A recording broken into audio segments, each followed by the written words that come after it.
J'espère que vous allez bien. Pour information, il s'agit de la dernière réunion du club RH de l'année qui portera donc sur la thématique de l'IA dans les ressources humaines. Alors, je ne sais Je vais pas, couper les quelqu'un a son micros. micro activé. Oui, je viens de le désactiver. Hop. Merci. Et donc, du coup, c'est un sujet qui était revenu de nombreuses fois dans les souhaits de thématiques à aborder pour 2025. Donc, nous y sommes. Avant de vous dérouler l'ordre du jour de la réunion, je vous informe que je vais vous renvoyer sur ce chat un petit questionnaire de satisfaction du coup des thématiques abordées en 2025 et sur celles que vous souhaiteriez aborder en 2026. Je remercie ceux qui l'ont déjà rempli puisque je crois que je l'ai envoyé la semaine dernière ou il y a 2 semaines. Et donc, je remercie d'avance ceux qui pourront prendre le temps d'y répondre. Alors, on va passer à l'ordre du jour. Hop. Vous voyez bien mes slides, hein, parce que j'ai Oui. pas de retour écran, je sais pas. Très bien. Parfait. Donc, dans un premier temps, on débutera avec un tour de table des pratiques de chacun autour de l'IA. Donc là, l'idée, c'est que vous vous présentiez donc très rapidement, comme d'habitude, nom, prénom, structure, et puis que vous partagiez comment vous utilisez l'IA au sein de votre agence à votre poste, et plus largement dans les fonctions RH. Donc, aide à la rédaction de fiches de poste, construction de plans de formation, etc. Ou tout simplement que vous partagiez ce que vous attendez de l'IA dans vos fonctions. On essayera d'y consacrer 30 minutes.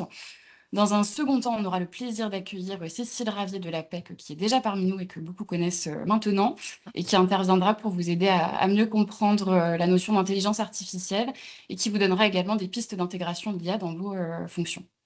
Et puis pour terminer, si on a le temps, on prendra un peu de temps pour échanger sur les thématiques que vous souhaitez voir abordées en 2026, à savoir que vous pourrez également les insérer dans le questionnaire que je vais vous envoyer, comme je viens de le dire.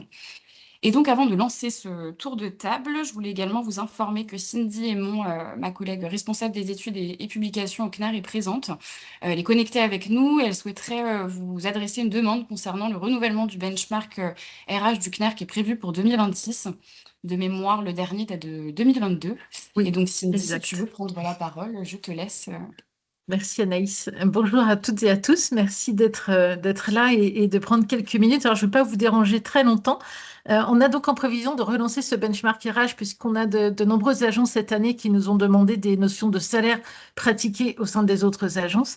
Sauf que le benchmark qu'on avait mené date d'il y a 4 ans et qu'il est temps de le mettre à jour. C'est donc un questionnaire assez lourd qui avait été envoyé à l'époque.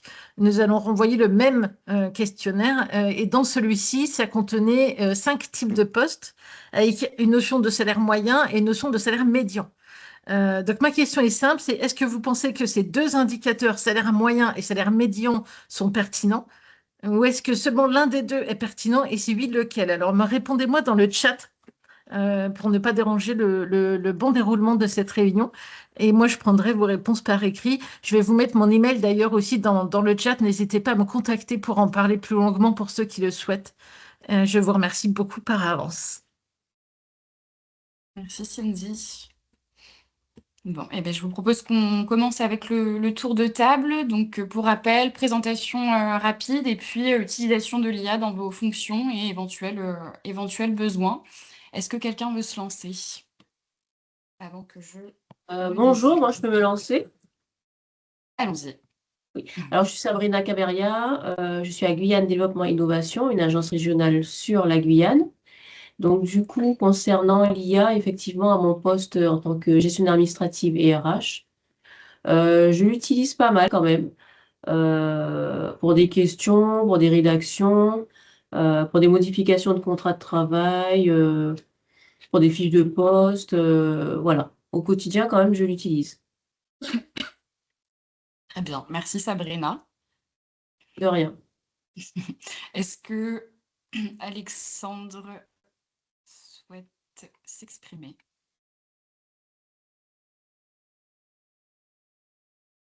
Ah, Fabienne, peut-être? Ah, pardon, j'avais pas mis le micro, mais pas. Oui, c'est bon. Je vous entends. Oui, je disais Alexandre Desanneaux, donc directeur de Seine-Ouest Entreprises et Emploi dans les Hauts-de-Seine. De notre côté, assez peu d'usage de l'IA pour l'instant dans les RH, excepté un peu pour de la demande, oui, d'idées ou d'informations. Donc, par exemple, lorsque j'ai cherché des idées pour la qualité de vie au travail, des initiatives qui pouvaient être mises en place. J'ai posé la question et j'ai eu des retours assez intéressants. Ou pour tester, voilà, j'explique ce qui a été mis en place jusqu'ici, je demande un avis et puis je vois en comparaison si les actions, s'il y a d'autres actions qui sont proposées. Ça me permet de savoir un peu dans quel sens je vais. Je l'ai un petit peu utilisé pour du conseil plus alors, juridique, alors en complément de l'avocat, évidemment, je je suis pas unique pour baser sur les réponses, mais pour voir un peu ce qui était dit. J'ai trouvé aussi qu'au global, ça allait. En tout cas, sur les questions simples que j'ai demandées, il n'y avait pas de grosses erreurs ou de choses où il était complètement à côté de la plaque, mais ça permettait peut-être justement d'affiner ensuite ce qui est demandé aux avocats et sur quel sujet il faut creuser, après avoir fait un premier défrichage avec une IA. Et puis, oui, c'est principalement ça, avec les sujets QVT et puis un petit peu questionnement droit social, droit du travail pour avoir un premier aperçu avant d'aller plus loin avec des juristes ou des avocats professionnels. Très clair, merci Alexandre. Fabienne?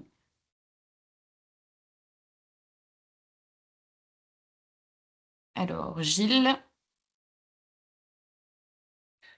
Oui, bonjour à toutes et tous. Alors pour Bonjour. ma part, c'est un peu similaire, hein, donc c'est vraiment quand j'ai pas de retour suffisamment rapide, on va dire, quand j'ai une question de la part de notre prestataire externe RH, où je pose rapidement la question à l'IA, voilà, qui peut me donner déjà une première ébauche de réponse, mais honnêtement, je l'utilise très très peu et justement, d'où ma participation aujourd'hui pour voir comment est-ce qu'on peut un peu plus exploiter cet outil. Donc, plus sur du conseil que de la rédaction, finalement. Lucie? Alors, bonjour à tous. Donc, moi, c'est Lucie Distave d'Ardennes Développement, donc une agence départementale. Donc, moi, l'IA, je ne l'utilise pas pour les RH, mais j'ai la particularité d'être aussi responsable com. Je l'utilise un peu pour la com, mais vraiment très, très peu. Tu l'utilises pour de la rédaction Oui, d'articles enfin, pas rédaction d'articles en général, c'est plus sur des trucs, parce que ça, je le fais moi-même, mais c'est plus sur des titres ou des fois, parce qu'on, là, par exemple, on avait une problématique, on va parler de difficultés d'entreprise, mais on voulait pas utiliser le mot difficulté, donc on cherchait d'autres termes. Donc, voilà, on a essayé de faire appel à l'IA justement pour avoir d'autres idées, parce que, voilà, j'utilise Mm. vraiment quand on est bloqué, en fait, qu'on n'arrive pas à rédiger nous-mêmes. Et merci Lucie. Marie? Marie Frémaux. Oriane, peut-être, du côté de l'Europe. Oui, bonjour. Je ne sais pas si on me voit. Oui. Oui, Si. voilà. Oui. Alors nous, c'est pareil, l'IA, on l'utilise très à la marge, juste pour des reformulations de messages. Voilà, c'est plus côté texte, mais sinon on est preneur d'infos à ce sujet. Très bien, parfait. Est-ce que, du coup, alors Marie, je crois, ne s'est pas encore exprimée. Et Fabienne, qui, il me semble, a un problème de micro et qui nous dit qu'elle utilise l'IA surtout pour des comptes rendus, mais pratiquement pas pour le volet RH. Du coup, si on résume, vous l'utilisez principalement pour du conseil et puis voilà, de la reformulation. Est-ce que vous avez des attentes particulières vis-à-vis de l'IA, des interrogations? Autrement, Cécile, je vais peut-être vous laisser, te laisser, pardon, débuter. Je pense qu'en matière d'attente, certains ont dit découvrir ce que l'IA peut faire pour le RH Mm. plutôt que de l'usage occasionnel pour le moment. Mais c'est très bien parce qu'il faut démarrer d'une façon ou d'une autre.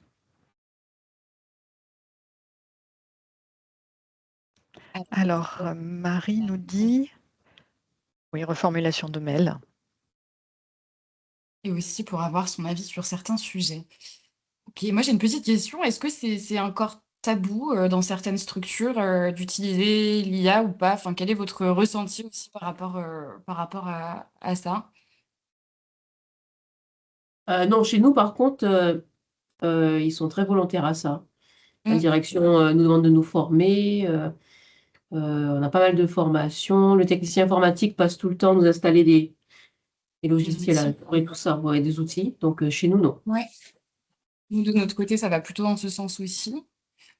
Alors, je vois que Claudie, bonjour Claudie, nous a rejoint. Bonjour. Bonjour, excusez-moi Bonjour. pour le retard. Bonjour à Pas de toutes souci. et à tous. Bonjour. Bienvenue. On était en train de finaliser le petit tour de table. Donc, vous allez pouvoir vous représenter parce que vous êtes régulièrement présente, mais très rapidement. Et surtout, présenter vos pratiques d'utilisation de l'IA sur votre poste de manière générale. Est-ce que vous en attendez? D'accord, alors Claudie de Lestra, je suis responsable donc, du pôle ressources allégeance économique régionale donc, de Bourgogne-Franche-Comté. Donc voilà, notre usage de l'IA sur les RH, eh bien, je dirais que pratiquement nul.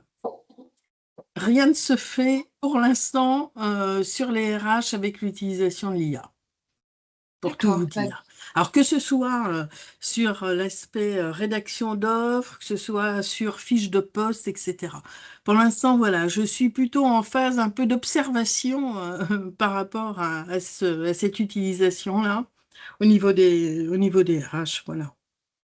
D'accord. Et au sein de l'agence de manière générale, Au sein de dans l'agence, les de autres manière services? générale, si, quand même, quelques utilisations. Alors, des utilisations, voilà, qui sont surtout sur l'usage de retranscription de réunions, notamment. Voilà, Oui. pour un support à réalisation de compte rendu, par exemple. Comme les IA qui ont essayé de se connecter tout à l'heure. À chaque réunion pour la- maintenant, à chaque club, il y Les en a. lead AI, là, Ouais. oui. Qu'on essaie de désactiver à chaque fois. Exactement. Exactement. Bon, Donc eh bien, voilà, merci. c'est cet usage-là, et puis voilà, c'est surtout ça, puis après la recherche, je pense, la recherche d'information. Très bien. Eh bien, merci Claudie. Ouais, je vous en prie. Merci à vous. Cécile, je te Je vais laisse peut-être- peut-être Alors, je- partager. Oui, donc il faudrait peut-être enlever le partage existant. Oui, si j'arrive à le retirer, voilà. Normalement, c'est bon.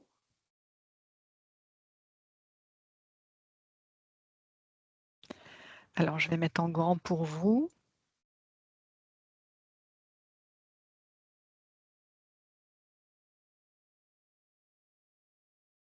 Est-ce que c'est bon pour tout le monde? Parfait. Ok. Oui. Merci en tout cas pour l'intérêt que vous portez à ce sujet IA et RH. Effectivement, ça devient un outil. Selon la culture de l'entreprise, on assume plus ou moins l'arrivée de l'IA. Par exemple, l'APEC a pris l'initiative d'avoir tout de suite 2 IA à notre disposition au niveau professionnel. Donc, on a ChatGPT et on a Mistral pour qu'il y ait... on a quand même des salariés qui avancent quoi qu'il arrive et que si tout le monde n'est pas en ordre de marche, il faut quand même avoir le cadre qui est déjà un petit peu prévu par l'entreprise. Donc voilà, c'est un peu cette réflexion aussi en souterrain. On a Gemini ou ChatGPT à portée dans le téléphone, donc ça devient maintenant très simple d'utilisation. Donc voilà, on va un petit peu réfléchir ensemble sur comment ça peut vous être utile, plutôt dans quel cas, et puis aussi penser un petit peu voilà, donner un cadre pour que ça ne soit pas non plus, ça parte dans tous les sens. Si je comprends bien, il n'y a qu'une seule personne qui n'avait jamais assisté à mes webinaires. APEC, Association pour l'emploi des cadres. On est surtout sur le recrutement des personnes cadres, mais derrière, on a aussi tout un département études qui regarde un petit peu les actualités. IA tombe complètement dans notre champ d'observation parce que ça devient aussi un outil en tant que tel et bien évidemment, en premier lieu, par exemple, rédaction de l'offre d'emploi, c'est tout à fait compatible avec l'IA, donc on sait que ça devient aussi une pratique d'entreprise et que ne pas prendre le virage, c'est aussi avoir peut-être un système à 2 vitesses avec des entreprises qui sont peut-être un peu plus à la peine. si vous avez envie, laissez votre caméra parce que on est plutôt en mode échange. Vous verrez, je vais vous poser des petites questions, même si ça va un petit peu reprendre le tour de table, parce qu'au début, je pensais que c'était un tour de table générique. Donc, je vous reposerai des petites questions. Alors, je vous ai prévu pour cette petite heure ensemble l'arrivée de l'IA dans le monde du travail, donc ce que ça entraîne aussi comme petit changement. Ensuite, repenser les enjeux RH, le recrutement, mais aussi la mobilité. On ira aussi un petit peu plus large sur comment ça peut s'insérer dans vos missions. Ensuite, avoir une approche critique, parce que malheureusement, c'est un bel outil, mais qui est un petit peu qui a des effets indésirables et il faut quand même faire avec. Et puis en toute fin, je vous parlerai aussi de techniques pour rédiger un prompt parce que on peut lui poser une question telle que l'IA, mais c'est peut-être mieux d'avoir les règles du jeu pour avoir quelque chose d'efficace en face. Parce que très souvent, la technique, c'est je pose une question et ensuite je rectifie le tir. Or, il y a une consommation derrière tout ça et on essaye d'être peut-être un petit peu plus efficace dans les premières demandes qu'on donne pour ne pas non plus passer trop de temps sur l'IA. Malheureusement, c'est ça, c'est qu'aujourd'hui, on a une facilité d'utilisation. Vous voyez le problème que ça pose sur les étudiants qui passent un diplôme maintenant, qui passent des examens. Qu'est-ce qui est de leur propre connaissance, qu'est-ce qui est en lien avec l'IA, parce qu'il faut quand même avoir une production. Voilà, donc c'était juste en mode introductif. Donc l'arrivée de l'IA dans le monde du travail. On sait que d'ici 2030, 27% des tâches pourront être confiées à l'IA. Et si vous avez suivi l'actualité, on a déjà des soucis avec les jeunes diplômés qui ne s'insèrent plus dans le monde du travail parce qu'on confie déjà les premières tâches qu'on leur aurait données. Finalement, on donne à l'IA. Donc, ça commence déjà à gripper la machine. C'est que si les jeunes ne commencent pas par des petites tâches, après, comment ils seront les professionnels de demain? Voilà. Donc, sujet vraiment d'actualité. L'apport de l'IA, parce qu'on ne peut pas non plus complètement jeter la pierre. On a des attentes au niveau des aptitudes créatives et effectivement, ça peut aussi donner des suggestions supplémentaires. C'est une pensée critique. C'est aussi amener un petit peu plus d'informations que ce que spontanément on peut avoir en réfléchissant. Une structuration des problèmes pour aider aussi à la prise de décision. Du traitement d'informations complexes parce qu'il y a peut-être une vue d'ensemble que l'IA peut traiter là où nous, on peut être un petit peu juste. Ce qui va avoir aussi comme conséquence, c'est qu'à l'avenir, quand on va rechercher un candidat sur une offre d'emploi, mais on va peut-être aussi regarder les compétences IA qu'a déjà cette personne au-delà des compétences techniques. Donc c'est vrai que, par exemple, un candidat qui aura fait son CV avec une IA, est-ce que c'est vraiment de la triche, entre guillemets, parce que quelque part, ça veut dire qu'il a déjà pris en main l'outil et qu'il essaye de l'appliquer. Donc, est-ce que ça donne aussi à voir de comment il prendrait le poste? Et puis, sur l'impact d'IA sur les métiers, 13% des emplois ont un potentiel d'amélioration grâce à l'IA. Par exemple, le chirurgien qui va peut-être avoir une prise de décision plus rapide parce que l'IA lui aura permis de poser un diagnostic ou de cibler un petit peu plus ce qu'il doit soigner, versus 5% d'emplois qui ont un potentiel de remplacement par l'IA. Donc, est-ce qu'on va voir aussi disparaître certains métiers? Voilà, je pense que c'est un peu, on est en mode découverte et on va voir aussi, il y a des choses qui vont être aussi raisonnées. Le fait qu'on ait aussi une conscience écologique fera qu'on ne va pas non plus systématiquement avoir recours à l'IA. Il faut peut-être se dire qu'est-ce que habituellement j'aurais posé comme question via Google ou via un réseau de communication qui m'approvisionne d'habitude pour ne pas non plus complètement balayer et remplacer par l'IA. Les principales IAG, je vais vite sur cette partie, a priori, ça devrait être connu de tous. ChatGPT qui est effectivement largement plébiscité. On a aussi Gemini, mais qui donc passe par Google.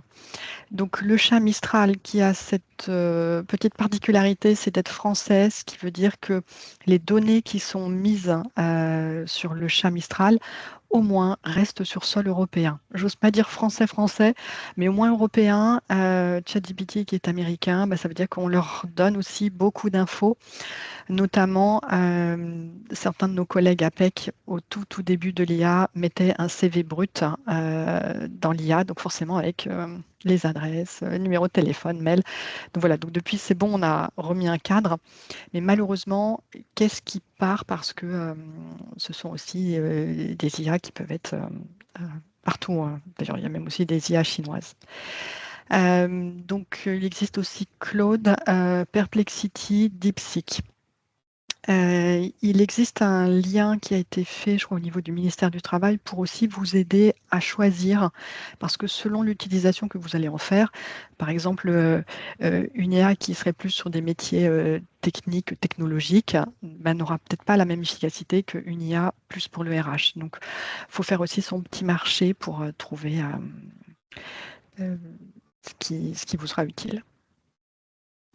Donc, comme je voulais vous poser la question de est-ce que vous avez déjà utilisé l'IA dans vos missions, je pense qu'on peut dire qu'une grande majorité plutôt oui, puisque personne n'a dit non, même à toute petite échelle, je pense que tout le monde a un petit peu expérimenté l'IA. Est-ce que je me trompe? Ouais, donc c'est bon, ok. Je vous dirais qu'il y a 6 mois en arrière, j'aurais peut-être eu encore des gens qui disent on est interrogatif. Mais voilà, a priori, on a quand même un petit peu tous un peu sondé. Alors effectivement, l'IA arrive dans les entreprises. Les TPE, PME sont toujours un petit peu frileuses par rapport aux grandes structures, mais franchement, elles s'y mettent quand même assez bien. En novembre 2024, elles étaient 31% à utiliser l'IAG versus 15%. Donc, c'est très bien, en l'espace d'un an, ça a doublé. Et elles sont 49% à avoir l'intention de s'en servir dans un avenir proche. C'est-à-dire qu'on a conscience, mais on n'est peut-être pas passé à l'étape suivante, versus 28%. Donc, très bien, elles s'en emparent. C'est aussi important de montrer que on se donne les mêmes moyens que si on était une grande, notamment quand on cherche à recruter des profils qui plutôt s'orienteraient vers des grandes structures. On peut dire que chez nous aussi, on est au goût du jour et on travaille avec. Les principaux usages de l'IA générative, donc générer du contenu écrit, recherche, analyse de données et notamment pour tout ce qui est reporting, effectivement, ça fait gagner du temps. Et en termes d'usage, la TPE-PME n'a pas encore un usage vraiment à grande échelle, mais ça progresse. Je pense que l'idée, c'est que dans les petites structures, vous avez aussi des personnes qui ont naturellement des points d'affinité avec l'IA et qui sont peut-être déjà très avancées. Donc, ça peut être bien aussi d'aller chercher ces personnes qui seront les premiers ambassadeurs de l'IA et qui permettront aussi à ce que ça touche un petit peu tous les métiers, et ce qui fait que on va progresser tous ensemble. Donc, ça peut être bien d'avoir ces personnes ressources, de les identifier.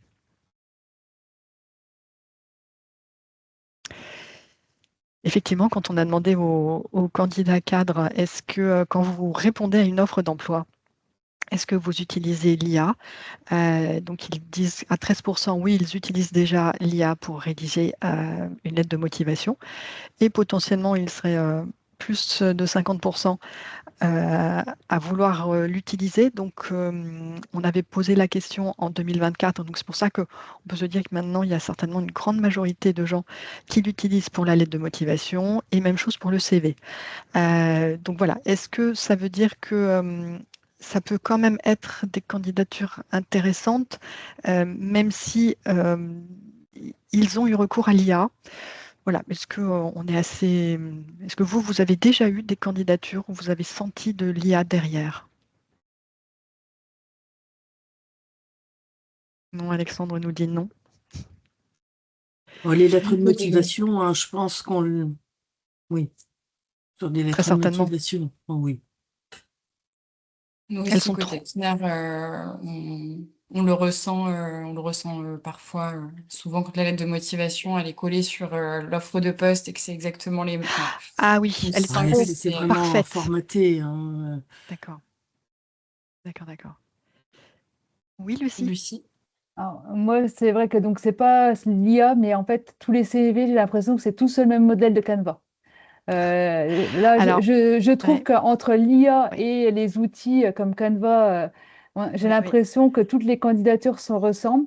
Oui, Et sur je suis certains postes, par exemple pour la com ou les choses comme ça, où justement on juge les aptitudes à faire un truc graphiquement joli ou et oui, quoi, c'est très compliqué. Et puis moi, ouais, enfin, j'ai du mal avec ouais. les nouveaux CV qui se ressemblent tous. Et les lettres de Alors, motivation qui sont vraiment, comme vous dites, un peu trop collées ouais, ouais, aux ouais. annonces, quoi. Mm, mm. Alors, Lucie, ça me redonne en fait la même réflexion que quand je vous avais parlé de marque employeur, où c'est en quoi je suis unique. Ben, malheureusement, les CV Canva, effectivement, ça lisse un petit peu tout. Et le pire, c'est que un modèle Canva n'est pas lu par un ATS parce qu'il estime que c'est une image. Et du coup, le CV n'est même pas lu, ce qui est une vraie catastrophe parce que c'est presque comme si l'IA devrait aider le candidat pour que sa candidature passe, mais en fait, c'est l'IA du recruteur. Bah, il bug sur certaines choses, ce qui fait que, bah, en fait, dans la vraie vie, ce serait peut-être passer plus de choses que IA contre IA. Oui, effectivement, on a des progrès à faire et c'est aussi tout l'usage de est-ce que je lui donne des informations intéressantes pour que derrière il mouline. En fait, c'est peut-être ça la difficulté, c'est que si je n'ai pas bien compris comment rédiger une lettre de motivation, je n'ai pas de regard critique sur ce que l'IA pourrait me donner. Or, il faut absolument cette relecture. Bah, sinon, bah, c'est un petit peu comme l'arrivée de Wikipédia où les professeurs disaient, bah, en fait, ils ont mis tous le même sujet dans Wikipédia et puis voilà, on lit la même chose et bon, c'est un peu dommage. Donc, des progrès aussi à faire côté candidat. Et effectivement, les salariés, parmi ceux qui utilisent déjà l'IA, ils sont 49% à dire j'en ai parlé à mon manager. Donc ça veut dire que vous avez certainement des gens, ne l'ayant pas dit, mais qui sont déjà assez agiles avec le sujet. Donc peut-être que ça mérite aussi d'aller leur poser la question. Est-ce que quand vous faites par exemple l'entretien professionnel où on va aborder un peu un petit état des lieux des compétences, ben, est-ce qu'il y a une question supplémentaire sur l'IA? Êtes-vous à l'aise? Avez-vous envie de monter aussi sur ce sujet? Ou seriez-vous une personne ressource quand ils sont vraiment à l'aise? Donc en fait, on a matière à progresser et il faut aller peut-être par petites touches. Ça va pour le moment, pas de questions particulières. Alors, repenser les enjeux RH pour y intégrer l'IA. Donc, les missions, en fait, vous avez répondu. Donc, j'ai vu dans ma petite prise de notes, ça sert pour rédiger, pour les fiches de poste. Ça sert aussi pour contrôler de l'info qu'on a peut-être par ailleurs. Reformuler donc un petit peu de rédaction. Pour les comptes rendus, bah oui, parce que c'est quand même un gain. Par exemple, les IA qui essayent de se connecter à une réunion, c'est parce que non seulement ils font la prise de notes, mais après ils font la synthèse et ils peuvent redonner les points principaux. Bientôt, ça sera une IA qui va présenter les ateliers APEC et ça sera très très bien fait. Donc voilà, vous avez des usages assez divers. Peut-être en mode découverte encore. C'est pour ça que quand on a un ambassadeur en interne qui est déjà assez à l'aise, c'est aussi pour s'acculturer parce qu'il y a aussi des pratiques où on va en fait on va gagner du temps, mais parce que c'est aussi quelqu'un qui va expliquer derrière la logique. Par exemple, pour faire un prompt, c'est intéressant est-ce que je lui ai donné la bonne consigne? Parce que sinon, en fait, l'information est infinie et comment il va faire la sélection. Donc, en tout cas, tout le monde est monté sur le sujet. La fonction RH a effectivement des missions qui se prêtent bien à l'IA. Et donc, c'est le groupe référence avec qui j'avais co-animé sur un autre partenaire, donc il m'a autorisé à utiliser leur slide. Donc, ils ont fait une petite enquête pour savoir quelles étaient les attentes à la diffusion de l'IA. Donc, qu'est-ce que j'espère gagner? Donc, vous voyez que les deux premiers qui sont vraiment assez communément acquis, c'est améliorer l'efficacité opérationnelle. Donc, notamment, si je peux gagner du temps, est-ce que ça veut dire que je peux me consacrer à d'autres choses qui me demandent de la concentration parce que j'ai gagné à un moment donné?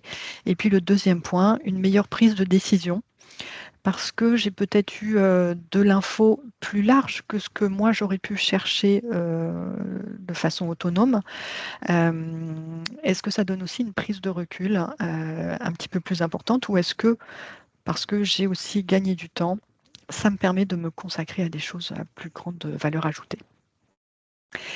Et sur la partie de droite, quels sont les cas d'usage quand les RH utilisent l'IA? En tout premier, ça leur permet de s'occuper de la formation, le développement des compétences, notamment le choix de la formation. Est-ce que j'ai vraiment choisi la formation la plus adaptée? Qu'est-ce qui existe aujourd'hui pour cette problématique? Et est-ce qu'après, en termes d'évolution professionnelle, qu'est-ce que je peux espérer comme poste suivant, comme évolution ou comme enrichissement du métier? Parce que l'IA va aussi me faire des suggestions sur, à partir des compétences présentes, qu'est-ce que ça pourrait être demain? Là, j'ai envie de vous dire, la PEC, on peut mettre la clé sous la porte, puisque notre métier phare, c'est quand même le conseil en évolution professionnelle, pour que justement, il y ait des trajectoires les plus logiques possibles. Donc voilà. Bon. En tout cas, pour vous au quotidien, ça peut être aussi une aide. Le deuxième point, vous voyez que le recrutement arrive aussi en position de force. Et j'ose pas trop vous dire que payer un cabinet de recrutement, ça veut dire que derrière lui-même va interroger l'IA. Donc, qu'est-ce qui est fait vraiment en direct?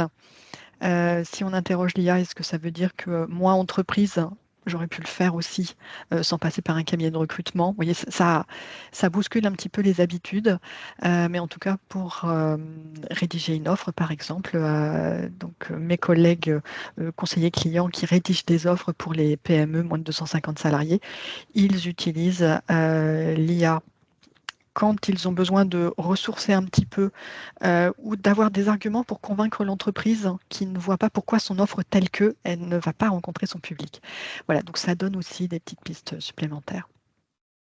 En troisième choix, donc arrivent les reporting et puis après la gestion de carrière.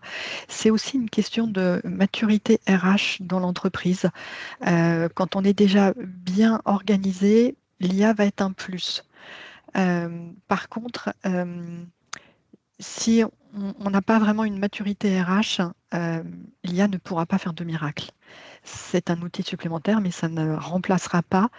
D'ailleurs, souvent, il y a des personnes qui ont comme réflexion, l'IA, c'est mon stagiaire, parce que je ne peux plus avoir une personne ou réduction de budget.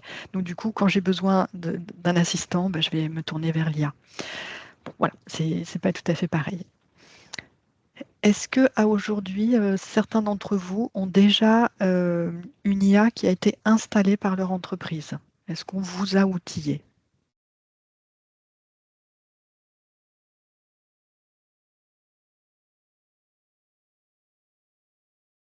Bon, pas grand monde. Si, Fabienne, ok. Et Fabienne, vous n'avez pas de micro? Ou alors, quelle IA vous avez, Fabienne? Et Cindy, si vous voulez nous dire aussi. Moi, nous et Aucner, c'est Copilote qui était payé. D'accord. Ok.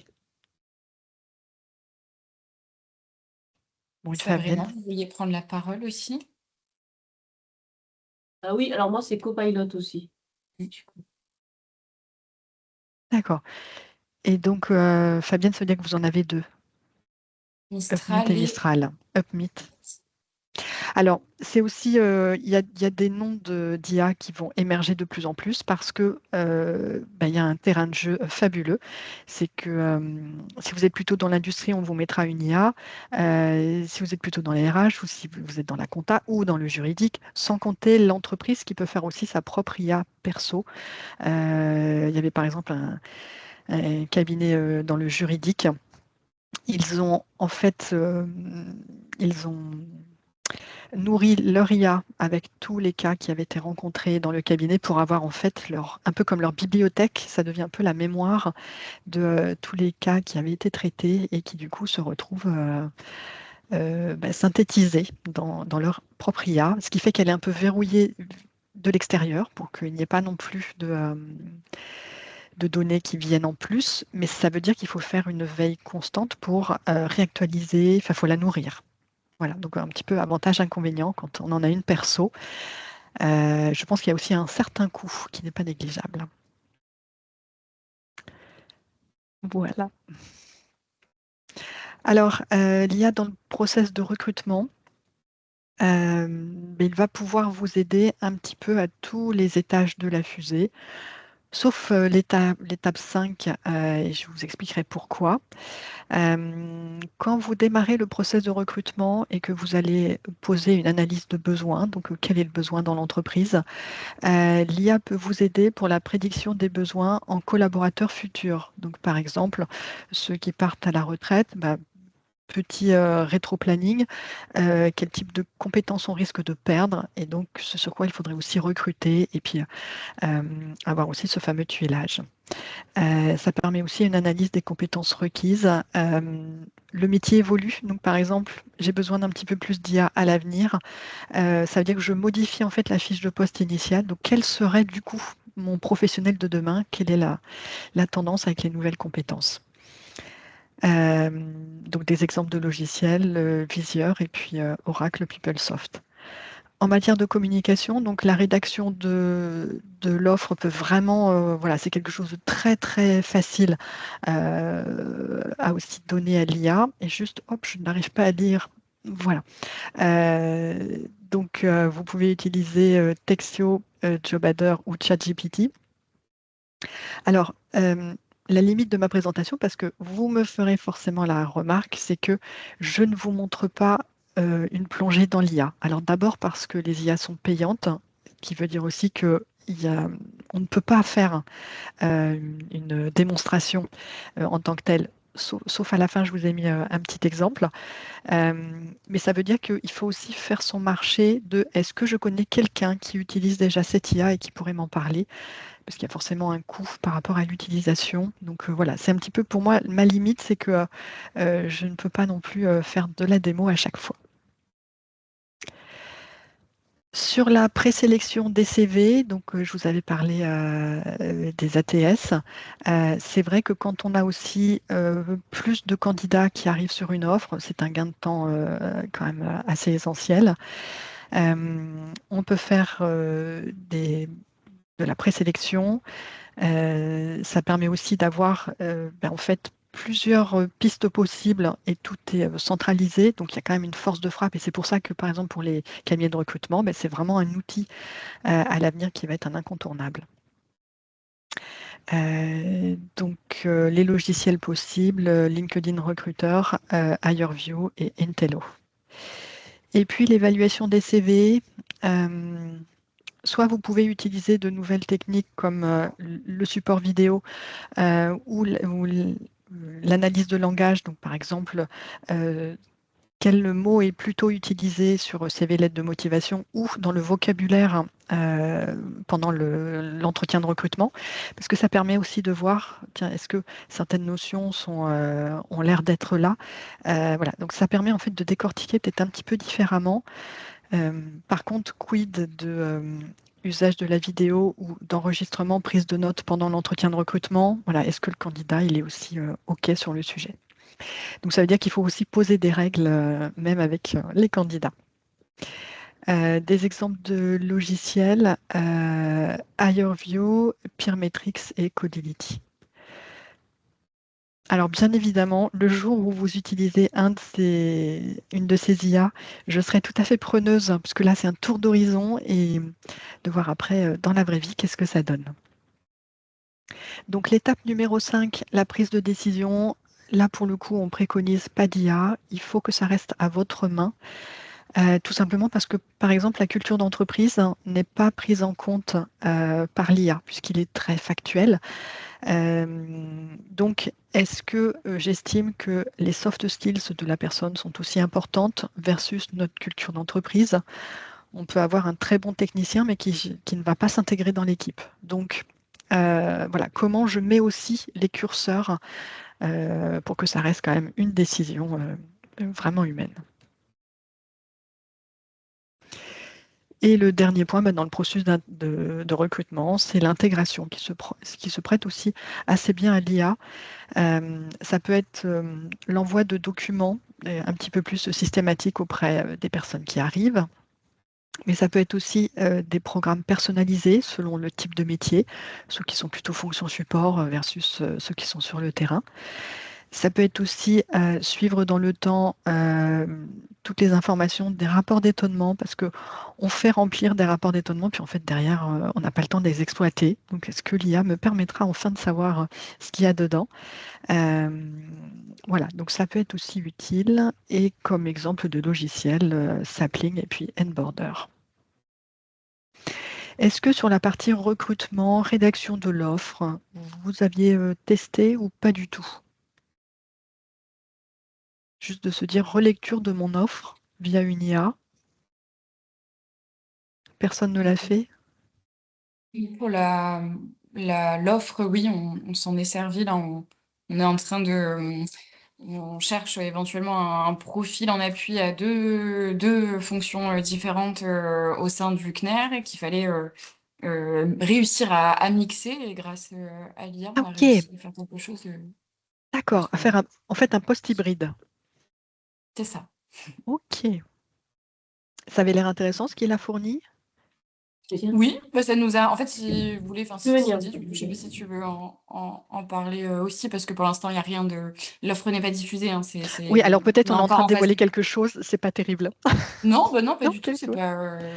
pas confidentiel, quoi. Mais en tout cas, ça nous a aidé à bien lier et à trouver des cohérences entre deux postes, quoi, bien distincts et qui suscitaient des interrogations Oui. à la base. Mais je trouve que ça a plutôt donné quelque chose de pas Oui. mal.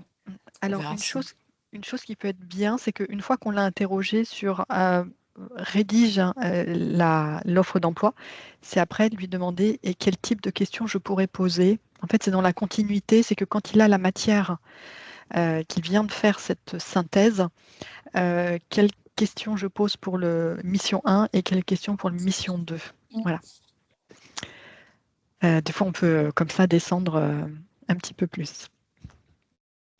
Quelqu'un d'autre a expérimenté sur l'offre d'emploi?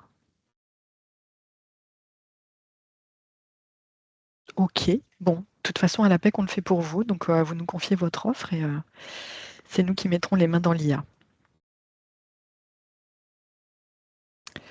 Sur la partie gestion prévisionnelle des emplois et des parcours professionnels, là aussi, donc une fois que la personne est recrutée, qu'elle arrive dans vos équipes, ça peut vous aider à avoir aussi un regard un petit peu plus, peut-être un petit peu plus pointu sur qu'est-ce qu'on va pouvoir lui faire faire comme type de tâche, qu'est-ce qui pourrait être transférable, est-ce que j'identifie des briques qui se retrouvent dans un autre métier? Parce que c'est peut-être ça aussi l'enjeu à l'avenir.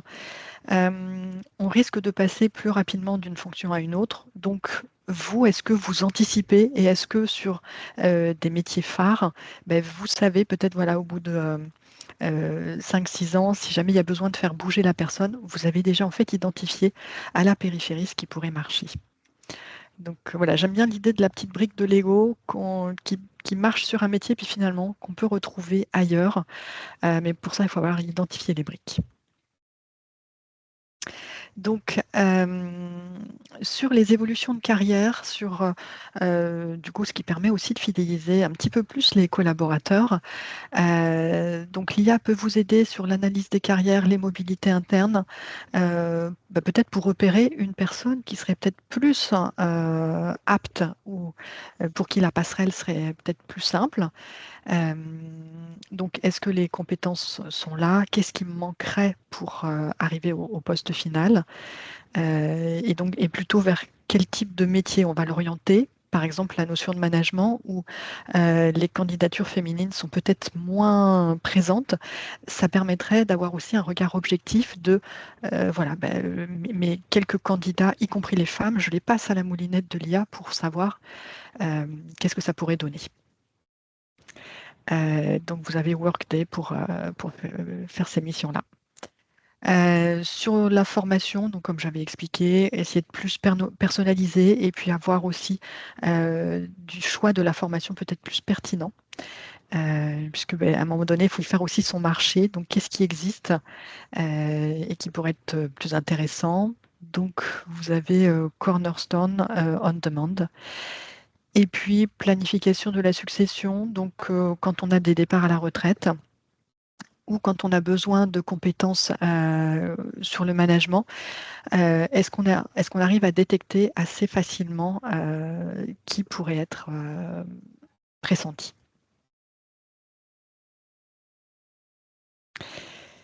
Et puis sur la gestion des performances et évaluations, donc notamment petit clin d'œil pour les entretiens annuels d'évaluation, où on va parler maintenant de la transparence des rémunérations, donc qui va être un sujet assez prégnant pour 2026.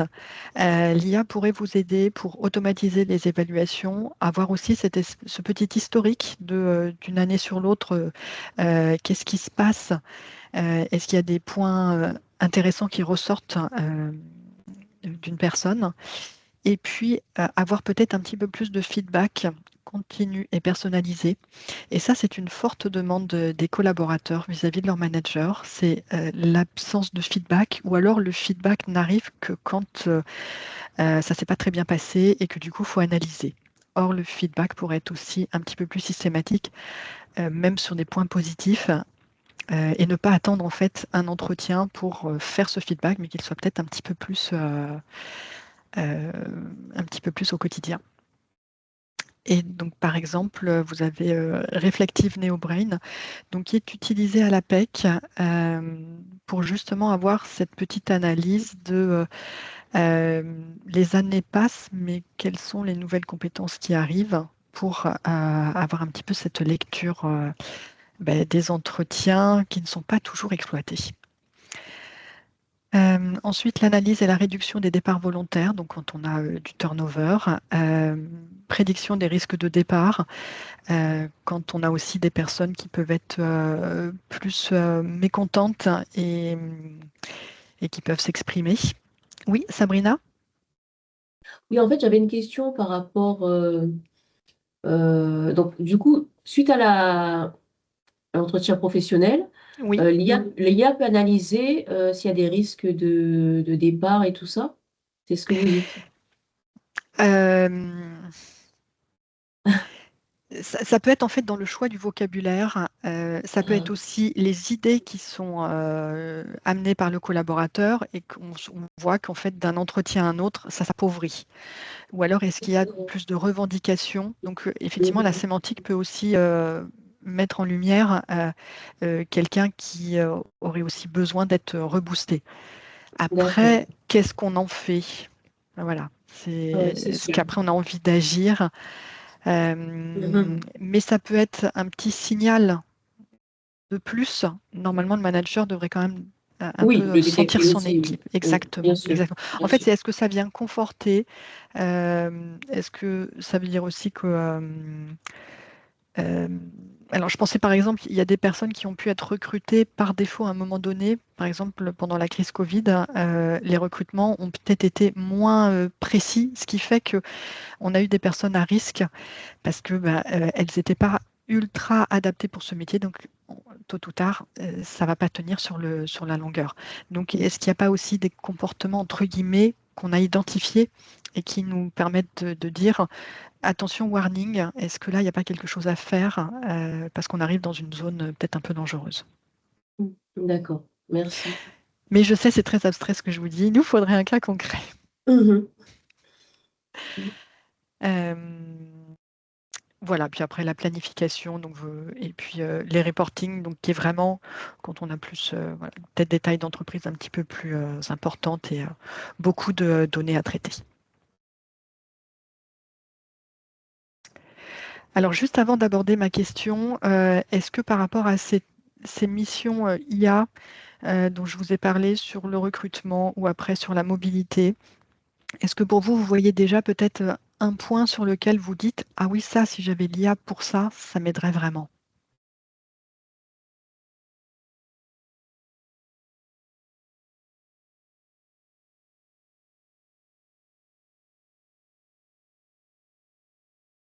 Vous n'avez jamais rêvé d'une baguette magique et qu'on fasse une partie du boulot à votre place? J'ai l'impression qu'on peut déjà l'utiliser un petit peu pour tout. Donc, après, dans les fonctions RH, plus spécifiquement, je ne sais pas, du coup, n'étant pas concernée. Alors, en fait, derrière ma question, c'est aussi, et si je devais aller voir la direction pour justifier pourquoi j'ai besoin d'une IA payante pour tel point, si je ne peux avoir qu'un seul de l'aide que sur une seule tâche, ça serait plutôt quoi?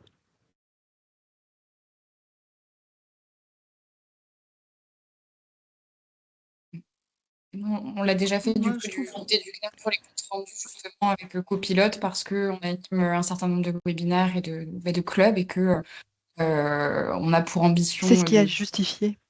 Voilà. Et ça a été accepté. Donc. D'accord. Et du coup, Copilote, concrètement, il fait quoi? Alors moi, je l'utilise principalement sur Teams. Du coup, il va synthétiser évidemment, transcrire déjà, retranscrire les échanges. D'accord. Et puis il fournit également des notes. Alors évidemment, il faut les reprendre et les repasser derrière hein, pour que le compte Ok. rendu ressemble à quelque chose. Mais en tout cas, c'est assez utile et ça nous fait gagner aussi en productivité. Ok, ok. Oui, Jill. Oui, excusez-moi, justement, je vous entends parler d'aide à la prise de notes. Alors moi, je déborde un peu, c'est pas vraiment sur la fonction RH, mais plutôt sur la casquette administrative pour les PV, la rédaction de procès-verbaux des instances.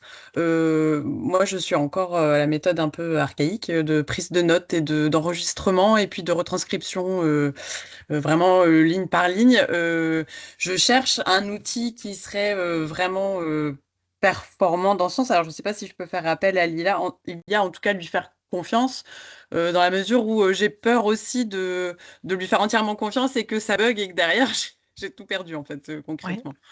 Donc, si quelqu'un utilise déjà quelque chose qui fonctionne très bien, je suis plutôt preneuse du conseil. Alors moi, je peux vous apporter un témoignage sur Oui. ce point-là. Merci. Oui, l'utilisation, comme je le disais, voilà, c'est vraiment des bons outils pour gagner du temps sur vraiment la retranscription et la synthétisation de réunions ou de réunions de façon globale ou de réunions de gouvernance aussi. Nous, on expérimente un système alors qui est développé par une entreprise d'ailleurs régionale hein, qui est basée en Bourgogne-Franche-Comté qui s'appelle Dict AI et qui fonctionne très bien.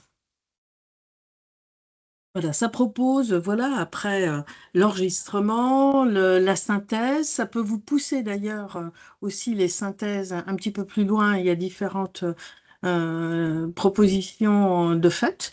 Alors bien sûr, alors après, je crois que ça dégrossit vraiment très très bien donc la retranscription. Alors bien évidemment, après, on revient toujours un petit peu à l'esprit critique et garder toujours Ben oui. ça en ligne de mire, c'est-à-dire que voilà, on reprend après et puis on agrémente. Oui. Mais sincèrement, c'est un gain de temps qui est assez important. Hein. Ouais. Ok, merci. Lucie? Moi, j'avais une question par rapport à ça, c'est la confidentialité des données. Donc, on est sur des RH, donc on est sur des données sensibles pour une entreprise. Les mettre dans un outil d'IA, moi, enfin, pour le moment, ça me crée un petit blocage parce que on nous a déjà beaucoup parlé de la RGPD, la protection des Oui, données, etc. tout à Et fait, là, on tout va à aller fait. mettre des données confidentielles dans un outil où on ne sait pas où les données vont. Donc, c'est vrai que Mm, mm. moi, même pour nos réunions, on va dire, de gouvernance, bah, c'est pareil, c'est souvent des données sensibles qui sont dans ces réunions. Je ne me vois pas utiliser un outil d'IA. Après, voilà, je vous pose Mm, la mm, question pour avoir mm, votre mm. avis là-dessus. Alors, je pense qu'il faut demander un petit cahier des charges au prestataire de qu'est-ce qu'il garantit. Est-ce que du coup, si on a l'IA chez soi, est-ce que ça met des verrous? Enfin, comment il fonctionne? Où sont les banques de données de stockage aussi? On est d'accord que là, si on parle sur des IA payantes, nous actuellement, on utilise des IA gratuites pour Ah non, bah, la certaines gratuite, choses, ça part mais n'importe voilà, où, c'est on sait sûr. que Ça, voilà, c'est l'IA. sûr. Ok. Et c'est pour ça que c'est peut-être plus respectueux on passe à la partie payante, mais au moins c'est cadré et on Oui, sait, voilà, voilà, plutôt que de laisser justement à la propre initiative de chacun et ça part à gauche, à droite. je confirme, hein, tout ce qui est payant, de toute façon, c'est encadré, hein. Voilà.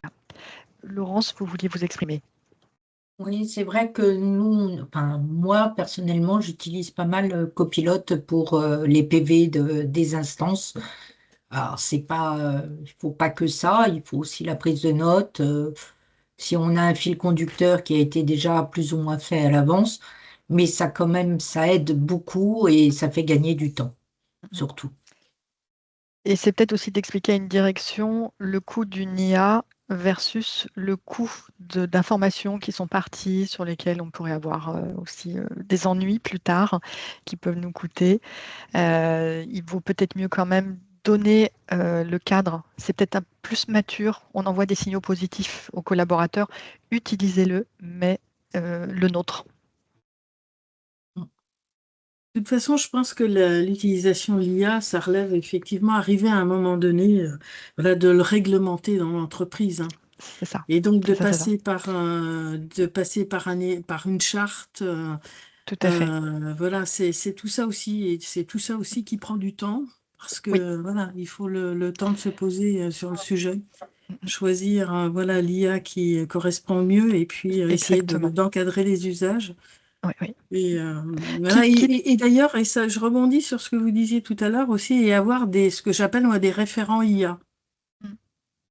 Des personnes qui sont un petit peu plus avancées, comme vous le disiez, sur Exactement. l'utilisation, Ouais, ouais. qui dans Parce leur que métier déjà ont, voilà, une certaine ils ont l'usage. connaissance sur le sujet.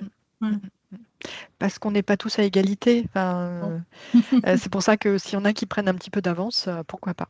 Ce qui me permet, merci Claudie, de faire une très belle transition sur la partie formation. Est-ce que vous êtes formé à l'utilisation de l'IA spontanément? Je dirais plutôt non. Ou est-ce que quelqu'un a suivi une formation sur le sujet? Alexandre. Oui, moi j'ai suivi une formation il y a quelques semaines, puisque notre structure a aussi enfin inclut aussi une mission locale et Ok. comment dire, l'Association nationale des missions locales, dans son catalogue de formation, proposait à toutes les personnes dirigeant une mission locale une formation spécifique. Et donc j'y ai participé, c'était une formation sur 2 journées. Ok. Ok, ok. Vous avez appris des choses? Oui, oui, oui, c'était intéressant. Oui, oui, on a une présentation du coup assez détaillée de certains outils, alors pas de toutes les IA, mais des plus Eh utiles. oui. Eh Et oui. ça a permis de bien distinguer entre les différentes IA, puisqu'on ne fait pas Ouais. la même chose. Effectivement, ChatGPT ou Perplexity, c'est pas tout à fait le même usage, les mêmes points Oui. forts.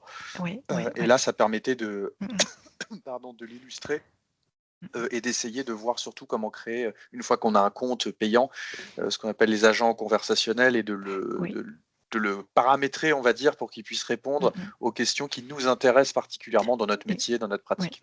Oui, exactement, pour avoir quelque chose le plus personnalisé possible. Des fois, j'ai l'impression de faire un catalogue avec des noms d'IA où je fais la promotion de choses sur lesquelles moi, quand même, je travaille à l'APEC, je suis un peu plus neutre, sachant que tout ce qui va être aussi émergent, donc est-ce que je choisis une IA pour un temps donné en réfléchissant, est-ce qu'après, il n'y a pas mieux sur le marché? Parce qu'entre-temps, il y a des choses qui surgissent. Donc voilà, donc peut-être qu'il faut peut-être avoir une veille permanente. Claudie, vous étiez aussi formée à l'IA? Simplement un petit témoignage. Oui, on a organisé une journée pour l'ensemble de l'agence, voilà, Ok, sur l'IA, qui était organisée par l'agence numérique régionale, l'ARNIA. Donc c'était aussi très intéressant. Et puis voilà, ça va nous permettre voilà, de nous lancer aussi, comme je le disais tout à l'heure, hein, voilà, dans cette réflexion-là et d'écrire et de passer voilà, par une très charte bien. Bah oui, d'utilisation. oui, tout à fait, tout à fait. C'est pour ça, un petit peu comme il y a la charte du management, mais il devrait y avoir la charte utilisation IA. Et côté cadre, effectivement, ils ne sont pas forcément très nombreux à s'être formés. Vous voyez, ils sont 12% à avoir suivi une formation, alors que globalement, ils sont 53% à vouloir suivre une formation. Donc, il y a quand même de bonne volonté. La formation est effectivement une façon de repérer qui serait peut-être plus à l'aise sur le sujet. Et du coup, on fortifie un petit peu notre référent IA parce que par ricochet, en fait, il va emmener aussi les autres. Donc voilà, est-ce qu'on cible ou au contraire, comme Claudie, on dit formation pour tous parce qu'après tout, c'est une nouvelle. Enfin, il va falloir s'acculturer. Donc, est-ce qu'il faut que tous, on s'y confronte, puis après, on voit qui démarre. Mais en tout cas, la formation peut rester aussi un point intéressant pour accélérer les choses. Bénéfices limites de l'IA. Donc, je crois qu'autour de la table, vous avez à peu près donné les bénéfices et vous voyez quand même l'utilité. Je ferai un petit focus sur la petite phrase que j'ai mis en jaune. C'est surtout que sur la fonction RH, du coup, vous allez être chef de projet de l'IA parce que comme ça va venir sur tous les métiers de l'entreprise, c'est vous qui allez être un petit peu ce point d'orgue. C'est de la conduite du changement. Est-ce que dans tous les métiers, ça avance à la bonne vitesse? Est-ce qu'il n'y a pas des réfractaires? Parce que du coup, c'est vous qui allez être ce fameux chef de projet. Donc, ça va enrichir aussi le métier RH en lui-même, puisqu'il va être un petit peu plus pilote. Sur les limites, voilà, on en a un petit peu parlé. Oui, Lucie, vous voulez ajouter? Oui, donc c'est plus par rapport aux limites, parce que moi, ce qui se passe à l'heure actuelle, c'est qu'il y a des gens, enfin, des salariés qui ne sont pas du tout, par exemple, sur le poste, on va dire, communication, qui pensent qu'ils savent générer un logo, qu'ils savent faire des trucs parce qu'il y a l'IA. Donc, Oui. c'est une problématique un peu chez nous, c'est que du coup, les gens ont l'impression d'avoir des compétences dans d'autres domaines qu'on leur a pas Alors, demandé et qui passent beaucoup de temps là-dessus. oui, oui, oui, oui. Alors qu'il y Bah, a un service pour rédiger du contenu, enfin voilà, tout à fait, tout à fait. Et qu'il et y a quand même des bonnes pratiques à la base de l'entreprise avant l'IA. C'est pour ça que l'idée de la formation, ça donne aussi un certain niveau et une reconnaissance. Donc, est-ce que effectivement on laisse faire à la bonne personne ce qu'il faut? Ça a le mérite de reconnaître aussi quand on a un petit peu plus de compétences et pourquoi pas quelqu'un d'un autre métier qui peut aussi venir en secours. Mais je comprends que sinon ça peut vite partir dans tous les sens. Ce qui permet de faire la transition avec l'impact environnemental, hein, où on sait qu'il y a quand même un effet. C'est assez engageant en ce moment parce que c'est gratuit, parce qu'on a besoin tous de maîtriser les bases, parce qu'après, on risque peut-être d'être dépendant de l'IA qui passe en version payante, et là, du coup, on n'aura pas forcément le choix. J'ai une de mes connaissances qui utilise ChatGPT au niveau professionnel, mais sans compte payant. En fait, au bout d'une quinzaine d'utilisations, de questions, ChatGPT lui dit bah maintenant, ça sera dans 4 heures, compte bloqué pendant 4 heures. Donc, c'est aussi une forme de. Si on devient trop dépendant, voilà. Le problème de cette grande gratuité, c'est qu'on y va pour un oui, pour un non, mais le jour où il faudra passer en version payante, il faut quand même savoir travailler de façon traditionnelle. Donc, coût énergétique de l'IA non neutre. Je vous ai mis comme petit point de comparaison, quand on demande un prompt texte, hein, ça utilise la valeur de 4 recharges de téléphone portable, et quand c'est une image, c'est 240. Donc c'est une vraie catastrophe écologique que de demander de l'image dans tous les sens à l'IA. Utiliser les IAG. Alors, Au niveau de l'APEC, on préconise une petite méthode pour rédiger le prompt. Donc le prompt, ça va être la consigne que je donne à l'IAG. Donc on l'a appelé la méthode actif. Le A parce qu'il y a une action, donc une tâche à effectuer. Ensuite, il y a un contexte à donner, donc j'ai un environnement. J'ai peut-être aussi des exemples pour nourrir l'IA. J'ai une tonalité, donc par exemple l'entretien de recrutement, est-ce que je suis le recruteur ou est-ce que je suis le candidat? Parce que du coup, ça change aussi la modalité de réponse. L'identité, donc en tant que, et puis le format, est-ce que j'ai envie que ça soit mis dans un tableau ou est-ce que je veux 2 à 3 réponses possibles pour une question? Donc, c'est un petit peu les règles qu'on va donner à l'IA pour qu'elle puisse travailler. Le petit bémol aussi de ce qui est généré par l'IA, c'est que c'est les réponses les plus communément admises qui vont ressortir. Donc, comme c'est la loi de la moyenne de ce qui se dit le plus, est-ce que c'est toujours révélateur et justement, quand je cherche, par exemple, à avoir un CV un petit peu différent, est-ce que il vaut peut-être pousser l'IA à aller me chercher les petites exceptions sur le côté que la moyenne, puisque finalement, ça veut dire que c'est un petit peu la réponse qui risque de ressortir. Donc, il faut rédiger un prompt avec des instructions claires. C'est pour ça qu'il faut peut-être des fois réviser un petit peu les consignes qu'on lui a données. Il faut diviser des tâches complexes en sous-tâches plus simples, parce que sinon, il manque un petit peu de nuance. Donc, il faut mieux peut-être procéder par étapes. Donner un cadre de référence, notamment quand on est plutôt dans le domaine RH et emploi, ça veut dire qu'il tient compte aussi de ce cadre. Si on a des exemples, par exemple les offres d'emploi, on peut aussi lui donner une offre concurrente à la vôtre en disant, voilà, ça peut être aussi une source d'inspiration, pas complètement identique, mais qu'est-ce qui pourrait être un petit peu similaire. Et puis travailler par itération, donc essai-erreur pour essayer d'ajuster. Voilà, ça reprend un petit peu ce que je viens de vous dire à l'oral. Et je vous ai mis l'exemple, donc Mistral, on lui a demandé de rédiger une note de service RH pour informer les salariés de la loi Rixin. L'objectif, transmettre une information précise et transparente. Et du coup, vous voyez que dans la réponse, il a effectivement rédigé des petits paragraphes, certains mots en caractère gras pour aussi améliorer la lisibilité. Donc, c'était un ton professionnel, sobre et pédagogique. Par exemple, quand vous avez une offre d'emploi, même si c'est la même offre, selon qu'elle soit rédigée pour un débutant jeune diplômé ou au contraire pour un expert, on peut demander à l'IA de faire les 2 variantes pour éviter ce fameux 2 en 1 de j'ai rédigé, tout le monde va se reconnaître, qui du coup n'est pas très performant. Donc, est-ce que je lui dis aussi la cible que je voudrais?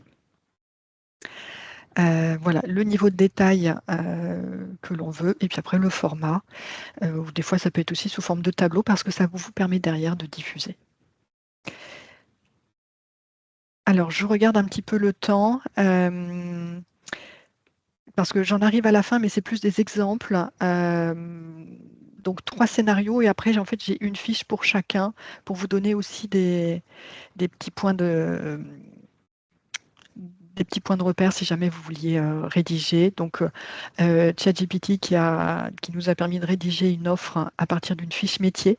Donc, c'est vrai que quand vous avez une fiche de poste interne ou alors vous prenez une fiche de poste APEC ou France Travail, ça va donner aussi un petit peu plus de matière à l'IA pour peut-être améliorer l'offre d'emploi qui sera plus riche que juste votre fiche de poste.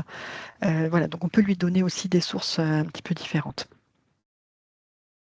Donc, rédaction de l'offre, je ne crois pas que certains d'entre vous... Si, Anaïs, par exemple, hein, tu l'as utilisé.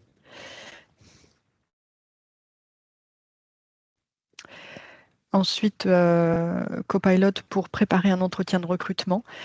Et c'est pour ça que ça peut être très bien quand j'ai commencé à converser avec l'IA sur la rédaction de l'offre, tout de suite, en fait, je peux lui demander et du coup, quelles seraient les questions pour les 3 premières compétences clés, 2 ou 3 questions à chaque fois, ou même chose sur les soft skills, pour que ça vous donne aussi un petit peu de flex. Est-ce qu'après, si je suis manager, quelles questions je peux poser? Si je suis RH, quelles questions je peux poser?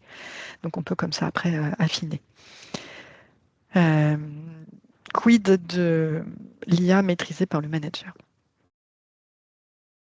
Et puis le troisième qui est mettre en place des initiatives pour renforcer diversité et inclusion, donc plus sur quand j'ai un besoin de communiquer et donner un message clair.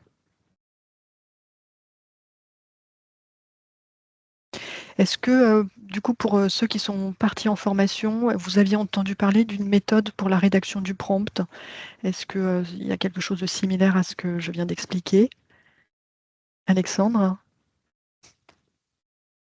Oui, c'est ce que vous disiez. Enfin, pour être sûr, effectivement, que ça ne parte pas dans tous les sens, de bien spécifier qui on est, d'où on parle, qui va être la cible du message, quel est notre contexte, le ton effectivement adopté. Est-ce qu'on est dans quelque chose d'officiel? C'est pas pareil effectivement de faire un PV, comme on disait d'AG, une lettre, de Oui. candidature, un mail de rappel à l'ordre pour un salarié. Enfin, voilà, tout ça, ça avait été effectivement, oui, précisé, pour lui faciliter la tâche, et éviter de répondre à côté ou en tout cas d'avoir à itérer, 50 fois à la suite pour arriver enfin à avoir, un résultat qu'on qui veut. se rapproche de ce qu'on veut. Oui. Et du coup, Alexandre, ça vous a pris, enfin, vous l'utilisez cette méthode? Est-ce que du coup, ça prend du temps pour se l'approprier? Non, ça prend pas beaucoup de. Enfin, c'est-à-dire que oui, le premier message est plus long. C'est-à-dire que ça évite d'arriver et de faire une D'accord. question en une phrase ou une phrase et D'accord. demie. Là, c'est plus des questions, enfin des prompts qui vont peut-être faire un paragraphe entier. Oui. Donc ça prend un tout petit peu plus de temps la première fois. Par contre, on a assez rapidement quelque chose de mieux. Alors, de point de vue très pratico-pratique, ça fait que moi, c'est passé plus d'un usage qui était sur mon téléphone à un usage sur ordinateur. Parce qu'un Oui. long prompt, ça ressemble plus à de la rédaction d'un mail. Donc, Exactement. c'est plus confortable de le faire sur ordinateur. Là où sur téléphone, on est tenté très rapidement D'aller de vite. faire plus un genre de SMS amélioré, donc quelque chose de très court et qui ne va pas donner des résultats très intéressants. Ok. Quelqu'un d'autre avait aussi entendu cette méthode de rédaction de prompt et l'a utilisée?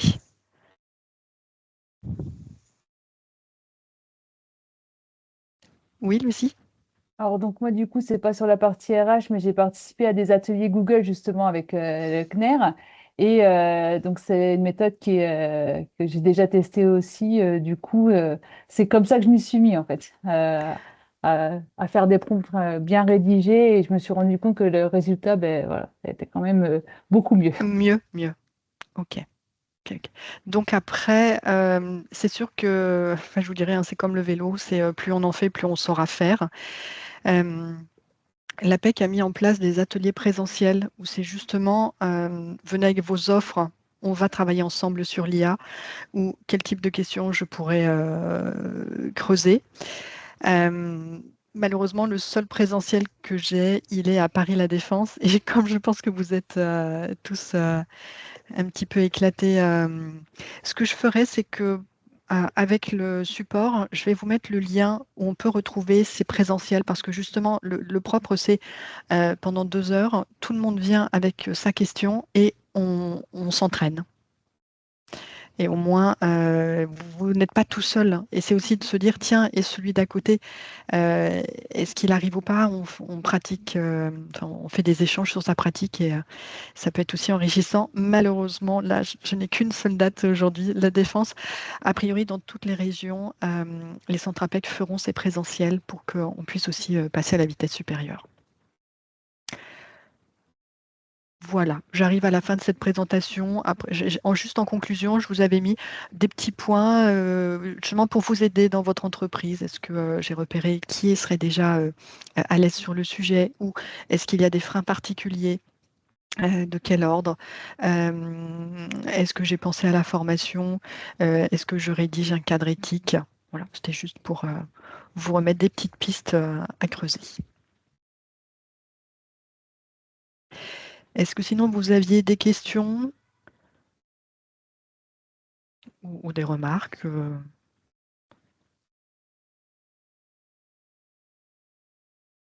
Pas de questions, c'était très complet. Merci, Cécile.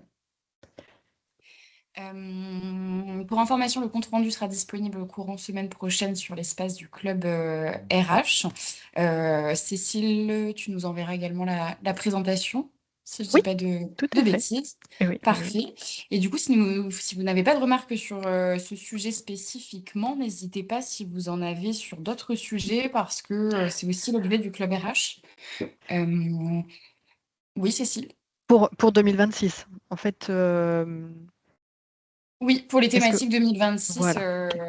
à envisager, évidemment. Mais si vous avez aussi juste des interrogations, là, vous êtes entre pairs, donc n'hésitez pas. J'ai eu en retour dans le questionnaire de satisfaction à 2 ou 3 reprises des demandes pour qu'il y ait plus de temps en fait d'échange en plus des présentations. Donc là, il nous reste 10 petites minutes si vous voulez en profiter. Voilà, c'est le moment. Et puis pour les thématiques 2026 à envisager, on peut y aller aussi. N'hésitez pas. Est-ce que je vous laisse ou entre vous, Anaïs ou... Bah, c'est comme vous voulez, de toute façon, tu veux, je vais y arriver, je vous vois, comme tu veux, mais de toute façon, on s'appelle très bientôt pour Ok. faire un petit bilan. Ok. Bon, bah, là, je vous laisse à votre réflexion. Et puis pour les thèmes 2026, je vais envoyer aussi des petites suggestions. Ça marche. Merci, Cécile. Merci à tous. À Merci bientôt. beaucoup. Au Merci revoir. beaucoup. Au revoir. Au revoir. Bon, du coup, pas de remarques ou de demandes particulières de votre côté? Je me permets juste de vous relancer avec le petit questionnaire qui vous a été envoyé, qui m'aidera du coup dans la construction du programme. Et s'il n'y a pas d'autres remarques, eh bien, je vous souhaite une belle après-midi et je vous dis à très bientôt.